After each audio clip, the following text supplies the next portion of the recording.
Here is a video that was inspired by someone who sent me an email, and they sent me a detailed picture or illustration of a fence post that they were going to put in the ground. And wanted my opinion on it, and figured I would share it with not only them but with you. And of course it has something to do with the ground freezing and pushing the fence post out of the ground.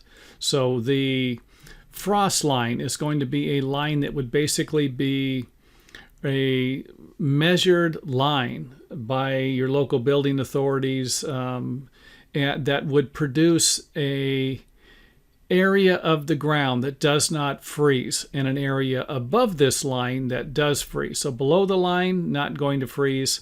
Above it is a problem. Now when the ground freezes, it will actually create pressure. And a lot of people, I've read some stuff on this, a lot of people think that it just pushes it up from the bottom. But from what I'm gathering, you have enough pressure on the side of this, and it will also push it up from on the side, puts pressure on the side, and then forces the post up. So the water in the ground freezes, then expands. Water expands in the ground, and then with the ground expanding, puts pressure on the fence post and will push it out of the ground. And they say if it's buried below, if the footing is below this, then this isn't going to be as big of a problem. And I'm not going to go into all the details of the information that I've gathered on this. I really want to focus on the sleeve idea that the individual sent. So again, we have a post here, and as the ground freezes and starts to expand and put pressure on other components that are in the ground. They even have stories of rocks where, the people come out and there's a rock that popped out of the ground, and I would imagine if you were living before science and you saw something like this, you'd believe that maybe some supreme being, entity or God came onto your property and popped this stuff out. And of course, there are still people who believe that today, so I don't want to... you come on your property and you see a boulder that has moved, and you want to believe that it is something miracle. I say go for it. If not, we will simply refer back to what we have learned in science.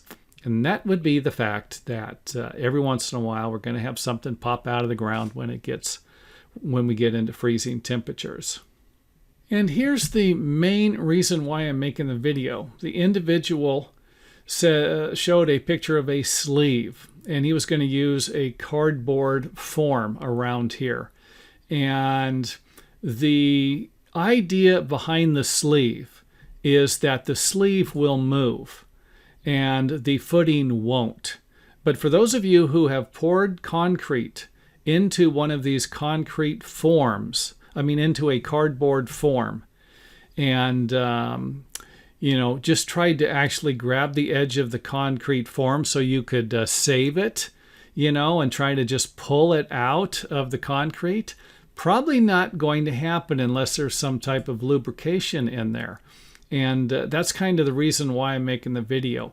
I don't think just pouring it in a concrete sleeve, or even if you had some type of a plastic, PVC, some type of another container, some type of a sleeve, I don't think it's going to move like you think it will.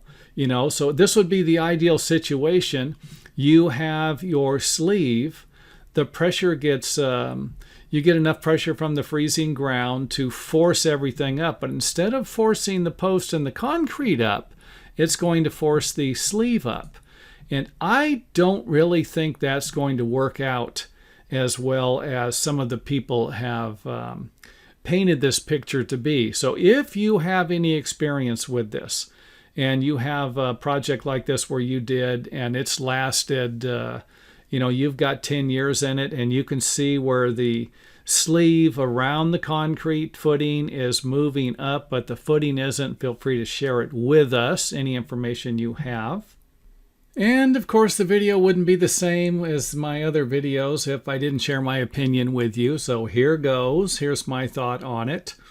I think that somehow the inside of the cylinder is going to need to be lubricated somehow to prevent it from bonding to the concrete. And if you're going to be using the sonotube stuff, if you're going to be using the cardboard, I've seen that. It doesn't look like the sonotube is that smooth. There's enough on the surface of the inside of the sonotube, there are enough spots that seem like it'd be difficult to create a straight, flat surface that would slide up without without binding to another part of the footing. So hope that makes sense. Another thought might be to lubricate the outside of the sleeve as well. I don't know what kind of lubricant you would use. I will leave that up to you. This is just my opinion. Again, it's not written in stone.